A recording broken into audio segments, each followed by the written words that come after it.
welcome back to another solo episode of the My Generation podcast.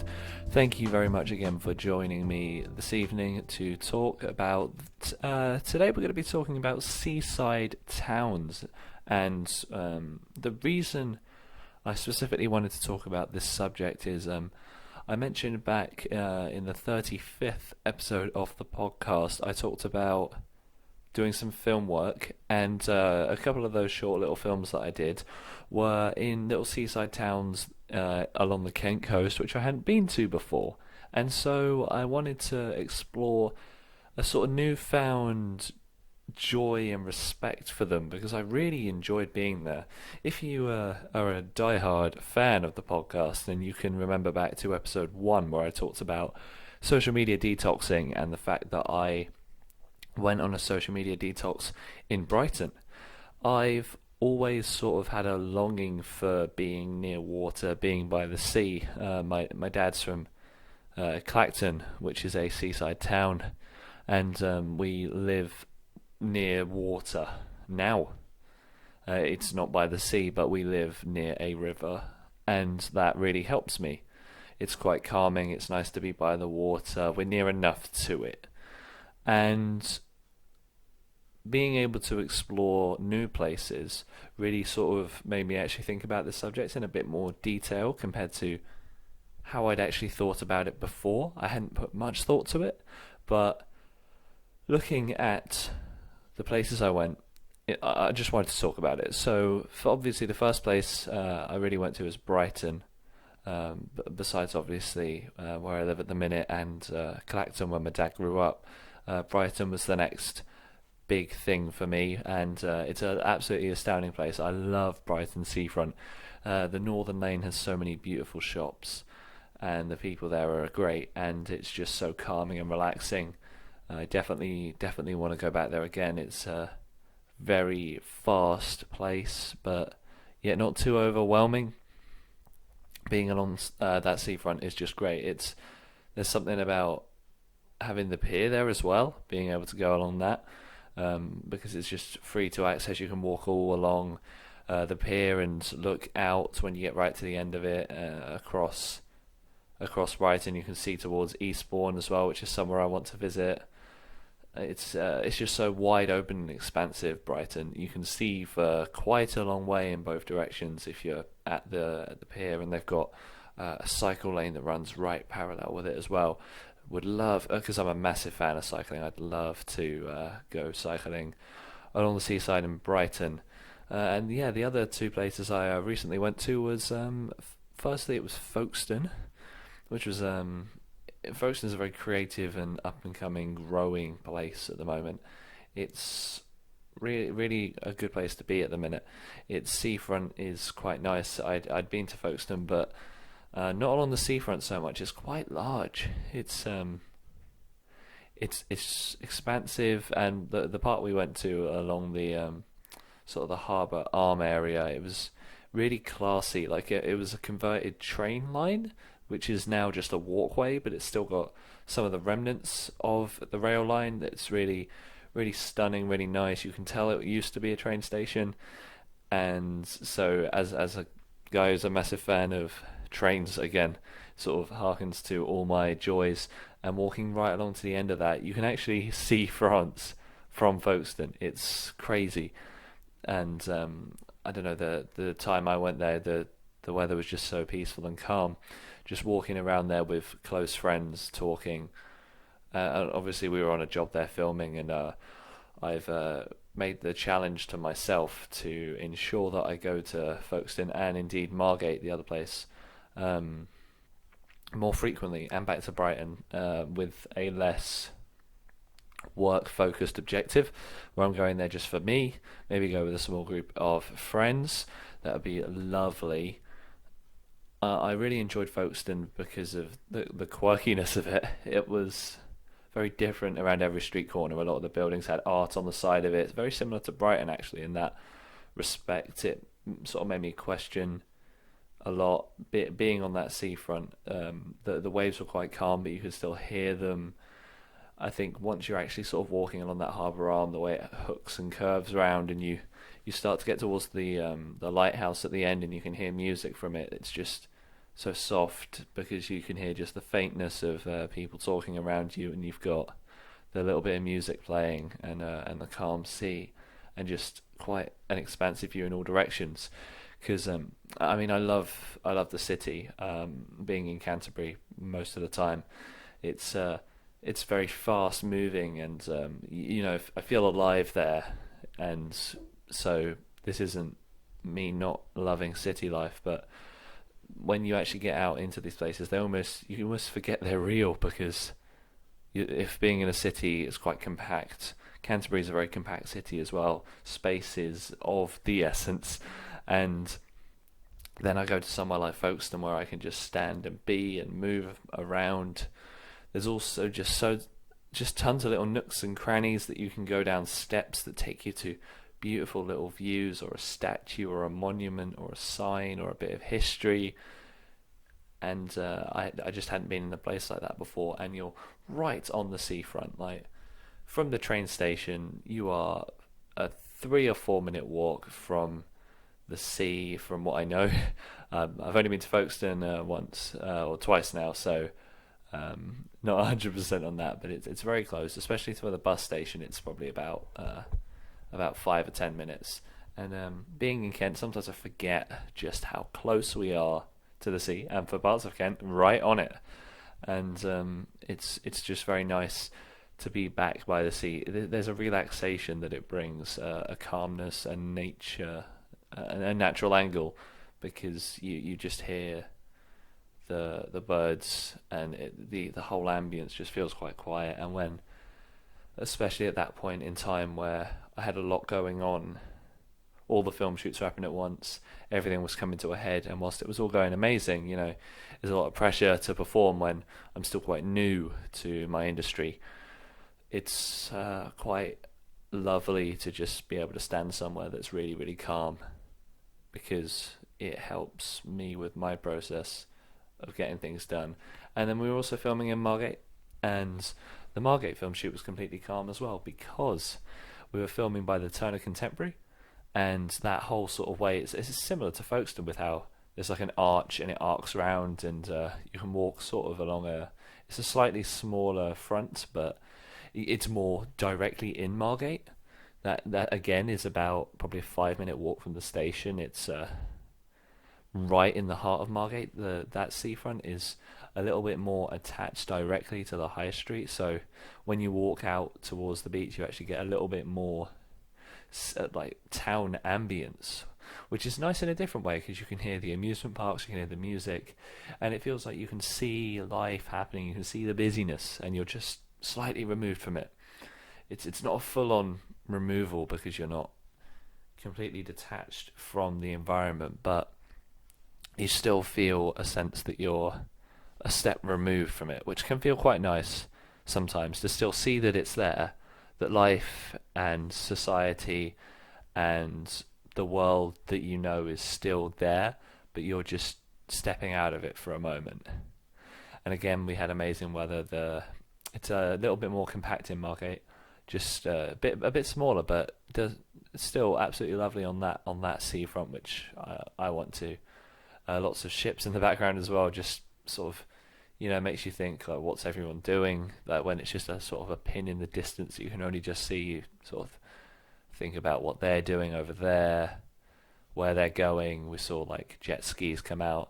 I was recording sound design on that day, and when I was like recording the ambience of the water, I had my microphone quite close to the water, and then I just hear this sort of revving noise quite loudly in my headphones, and I'm thinking, what's this? And then I think I'm going to turn around, because that bit is like right by a road as well, and so I'm thinking there must be a motorcycle like right behind me, but it was the jet skis that had just taken off and just straight out into the distance, and they start off so big in front of you, and then they just become little dots in the distance as they all go off together. And seeing people have fun, people sitting on, there's like these really nice little steps in Margate that just go straight on into the water, so you can step straight straight in. It's right next to the road. That one. That's where I was recording the sounds, and people just sat there reading books, chatting with friends, looking out together. It's like quite a collective experience. I think Margate Seafront is a little bit more one where you can go and sit and feel like a belonging, rather than if you want a more personal one-off experience. I think the Folkestone Beach is slightly better for that, but I think you've also got the fact that each beach just offers something slightly different. No two are the same. I recently went to Walmer Castle as well, near Deal. Deal's also got a beautiful castle, but I went to Walmer, and obviously from the castle you can see straight into the sea. That again is just so lovely for me to see. That it's right there, and that's, I guess, the theme of this. And I would recommend you visit if you're in Kent. Absolutely visit all these places, and if you're a little bit more landlocked, a little more inner city, I just recommend doing your best to get near the sea sometime, because it just helps with a disconnect. Like, I think meditation's quite important, and we discussed it in depth in the 11th episode of the podcast with Shami, but there's something about being by the sea that just sort of switches you into that mode without you even really realizing. Whereas if you're in kind of quite a busy environment always, you kind of have to really try and force it to get into a meditative state. Whereas I think people who sort of live by the sea are quite calm anyway, because they're in that setting a lot of the time, or at least a lot more than if you're near the city. And maybe it's not your particular cup of tea to be there all the time. I know I've been to Whitstable Beach, and again, that's great. Lots of little boats, some really creative little craft stalls as well. It's really, really nice little seafront. It's quite cozy, Whitstable, but it's quite windy as well. And the wind is something you just have to deal with when it comes to seafronts and beaches. It's just very much natural. I've been told that Seaford over in Sussex is quite a windy place. Not from personal experience, but most seafronts are fairly just like that. That's just a byproduct, and but I feel like that again is a good, because it's a feeling. It's something different, especially if you're not used to it in cities where everything's compact and a little bit warm. Everyone's in sort of close proximity. It's a little bit humid. Even in winter months, if you get on like a tube in London, if you compare that to Seaford seafront, can you imagine how polarizing and different those two experiences are? But I think my main message is someone who is very inner city, that you should try to get out to coastal places. If you don't have friends that are interested in it, go alone. It's absolutely fine. I'm definitely, now that I've been alone to a few places and done it for work, I definitely like to go with some friends now as well. Another place I haven't mentioned also is Dymchurch, which is very expansive. A lot of boats over there, a lot of like wrecked boats as well. It's a very historic place, Dymchurch. I used to go a lot of my family growing up there. Me and our next door neighbours used to go to a lovely little restaurant called the Pilot, sort of twice a year in Dymchurch, and that ran right next to a tiny little railway line that they had running through Dymchurch. It was absolutely tiny. Like, the train was shorter than an average height person. It was pretty cute, and so having my dinner in the Pilot, and you could just about see the beach. You were about a minute's walk maximum from the sea at the Pilot, and then you had the train line just running next to you, and then you had the theme parks and arcades, which are just part and parcel of most seaside places. So Brighton, Margate has Dreamland. Dymchurch had its amusement. I'm not too sure of the name off the top of my head. Those are all magical places in a way, with the bright lights at night. Dreamland, I've been there in the evening. I went for the Halloween. This will be quite a while ago in the time that the podcast coming out. The Halloween sort of maze night they did. So there were lots of like escape roomy type maze things where they had actors come in and you'd move through the mazes, and they would sort of be performing and reenacting things to like try and scare you. It was actually a pretty good night, and just walking through Dreamland in Margate, right near the sea. It's pitch black at night, and you've just got the lights everywhere. Just even that, you'd think it would have like an overwhelmingness to it, but just because you're in a calm place, there's still a certain amount of calm that you feel, even with lots of lights. It's not an overwhelming thing. But I'd love to hear from you in the comments what your experiences have been with sort of seaside and coastal towns. These are just my examples from places within the area of Kent, and mentioning East Sussex as well. I'd recommend you leaving a comment, because maybe if there's someone listening who's sort of further afield, not necessarily from the area of Kent, you want to let us know what seaside places appeal to you, what ones have different quirks, because each one has its own thing that makes it unique, which is what I love as well. Like I said, with Walmer has the castle that's right onto the seafront, and then it has a footpath and indeed a cycle path that leads all the way to Deal Pier. You can go straight from Walmer Castle, which is where we were when we were there. Me and my family, we walked from there almost the whole way to Deal Castle, and stopped off, had some food, and then came back. But it's just nice walking along there, having a chat. It just slows down the pace of everything. Clear your diary, pick some days and go. I hope to do another one of my social media detoxes, and where I go to a place like this, because they're just great. I feel like I take so much more in with my senses, because I'm not as numb. I feel like when, and this is a good thing about being in flow, when you get involved in something, like if I'm filming or if I'm creating audio, if I'm making something, you get a little bit numb because you're just in the flow of making it. And that's good in a sense, because you get really focused, or at least that's how I feel. I feel driven, focused to make something. Like I have that belief that this thing is getting made, but you sort of switch off from the body a little bit. And just going somewhere like this every so often just reminds you and rekindles that a little bit. And I think everyone could benefit from it. There's no downside to visiting a seaside town. There are obviously some that you may prefer to others for many reasons, maybe because some are windier than others. That's a massive one. Some have amusement parks, some don't, and maybe you do or don't like those. Maybe some are a bit more expansive and open, like Folkestone, or maybe you prefer the coziness of Margate and Whitstable, and maybe there's plenty of beaches and seafronts that I haven't even mentioned. Like maybe you are a fan of sandy beaches or pebbly. I know that can affect what beach you might want to go to. I think Folkestone has both, but they're at different parts. So if you go to one, you get one type, one the other. They're very different.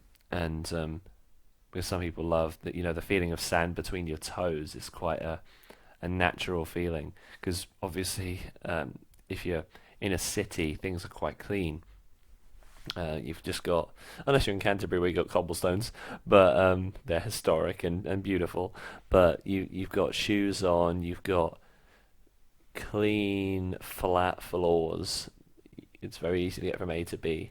But there's something quite primal and natural and soothing about, the feeling of sand in your toes, or the unevenness and spontaneity of pebbles beneath your feet, which may sound, a bit weird to say, but it's, it's something natural. And I think that it's important to have that feeling, because it's something that, you sort of lose. Like as a kid, you'll run around on grass playing sport, or maybe get dirty, mucky because you're climbing in trees, or you do go for trips on the seafront and you'll get messy. And, I feel like as you get into adulthood, that gets lost a little bit. And this, again, is just another thing that rekindles it. Make a sandcastle. It's all good fun.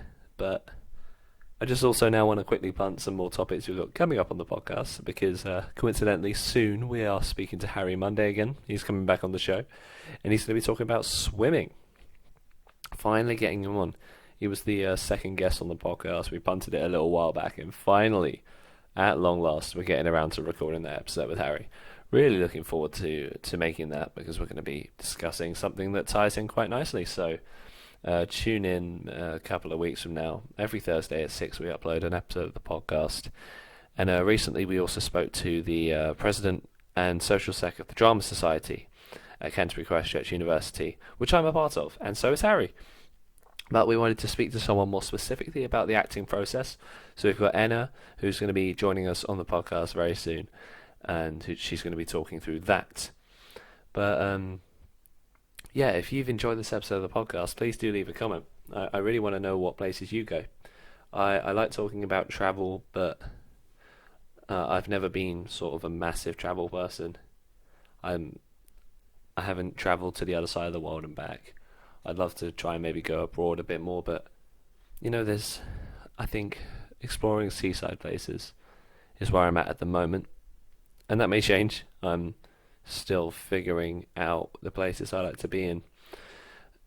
I spoke to Mike Q in the 9th episode of the podcast about solo travelling, so if you're a person who wants to do a lot of travelling on their own, that is a man who knows how to travel, and so check out the 9th episode. That will be a big boost if you want to be travelling.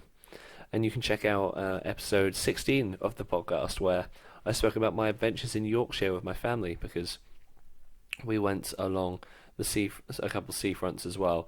In Scarborough, we went. There was this tiny little train that was sort of built into the hill, and as you went along the train, it looked quite cozy. You were sort of surrounded by trees, and then you just popped out, and then zoom, you're there. You can see the whole landscape and seafront.